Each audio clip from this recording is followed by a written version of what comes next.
স্বৈরাচার বিরোধী আন্দোলনে যারা আত্মহুতি দিয়েছেন তাদের প্রত্যাশা পূরণের তাগিদ দিয়েছেন বিএনপির ভারপ্রাপ্ত চেয়ারম্যান তারেক রহমান। শহীদ রাষ্ট্রপতি জিয়াউর রহমানের ৪৪তম শাহাদত বার্ষিকী উপলক্ষে যুক্তরাজ্য বিএনপির মিলাদ ও দোয়া মাহফিলে প্রধান অতিথির বক্তব্যে তিনি এসব কথা বলেন। তারেক রহমান বলেন, পলাতক স্বৈরাচার ক্ষমতা ধরে রাখতে বহু মানুষকে হত্যা করেছে। জুলাই আগস্ট আন্দোলনের সময় ৬৬ শিশুকেও হত্যা করা হয়েছে বলে জানান তিনি। এ সময় জুলাই বিপ্লবে শহীদদের জন্য দোয়া করা হয়।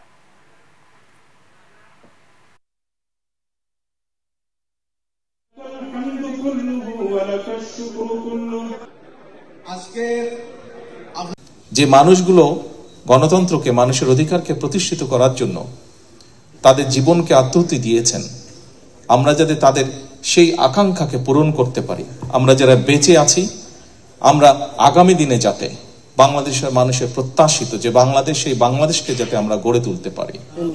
যে মানুষগুলো আমাদেরকে ছেড়ে চলে গিয়েছেন তাদের প্রত্যাশা অনুযায়ী যাতে বাংলাদেশকে গড়ে তুলতে পারি, সেই রহমত যাতে আল্লাহ আমাদেরকে দেন, আমরা আল্লাহর দরবারে হাত তুলে সেই দোয়া। নির্বাচনের কথা যারা বলছেন তাদেরকে দেশদ্রোহী তকমা দেওয়া হচ্ছে বলে অভিযোগ করেছেন বিএনপির স্থায়ী কমিটির সদস্য সালাউদ্দিন আহমেদ। তিনি বলেন, কুচক্রী মহল চায় না দেশে গণতন্ত্র প্রতিষ্ঠা হোক। বিএনপির প্রতিষ্ঠাতা জিয়াউর রহমানের ৪৪তম শাহাদত বার্ষিকী উপলক্ষে কৃষক দলের আলোচনা সভায় তিনি আরো বলেন, একটি মহল ক্ষমতা দীর্ঘায়িত করতে বিভেদ বিভাজনের রাজনীতি করছে। যে ভোটাধিকারের জন্য মানুষ জীবন দিয়েছে সে অধিকারের কথা বললেই সরকার নারাজ হয় কেন, এমন প্রশ্নও রাখেন সালাউদ্দিন আহমেদ। সংস্কারের কথা বলে নির্বাচন বিলম্বিত করার কোনো যুক্তি নেই বলে এ সময় দাবি করেন তিনি। সঠিক প্যাড আর সঠিক তথ্য দিয়ে ইস্যু সামলে নিব এক হয়ে। Monalisa sanitary napkin. আমরা আমাদের সমস্ত গণতান্ত্রিক অধিকার ফিরে পাওয়ার জন্যই তো আমরা রক্ত দিয়েছি, সংগ্রাম করেছি, অবিরাম আমরা নির্যাতিত হয়েছি, কারাবাসে গিয়েছি, আয়নাগরে গিয়েছি। কিসের জন্য? এই অধিকার আদায়ের জন্য। আর সেই অধিকার আদায়ের কথা বললেই যদি আপনারা নারাজ হন মাননীয় প্রধান উপদেষ্টা, সেটা খুব দুঃখজনক। সংস্কারের কথা বলে আর কত বিলম্ব করবেন? আশানুরূপ কাঠামোগত পরিবর্তন না করায় এই সরকার গতানুগতিক বাজেটই দিতে যাচ্ছে বলে মন্তব্য করেছেন অর্থনৈতিক শ্বেতপত্র প্রণয়ন কমিটির প্রধান ডক্টর দেবপ্রিয় ভট্টাচার্য।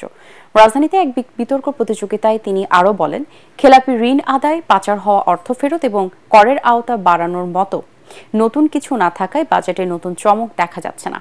এ সময় জুলাই বিপ্লবে আহত ও নিহত পরিবারদের করমুক্ত সুবিধা দেওয়া এবং বিগত সরকারের আমলে দুর্নীতিবাজদের আইনের আওতায় আনার দাবি জানান debate for democracy chairman Hasan Ahmed Chowdhury কিরণ।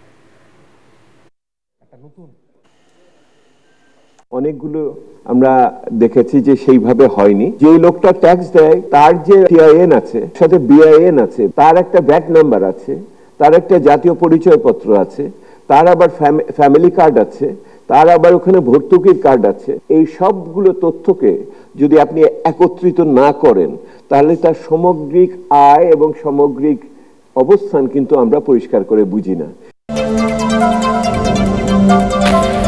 ক্ষমতাচ্যুত সাবেক প্রধানমন্ত্রী শেখ হাসিনার বিরুদ্ধে আন্তর্জাতিক অপরাধ ট্রাইব্যুনালে আগামীকাল আনুষ্ঠানিক অভিযোগপত্র জমা দেওয়া হবে বলে জানিয়েছেন চিফ প্রসিকিউটর তাজুল ইসলাম।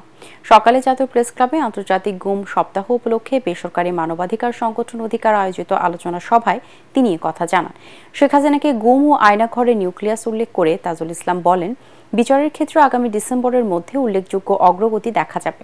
এ সময় 10 থেকে 15টি উল্লেখযোগ্য গুমের ঘটনা তদন্ত কাজ শেষ হয়েছে বলে জানান চিফ প্রসিকিউটর। বলেন, জুন মাসের মধ্যে প্রতিবেদনগুলো পাওয়া যাবে।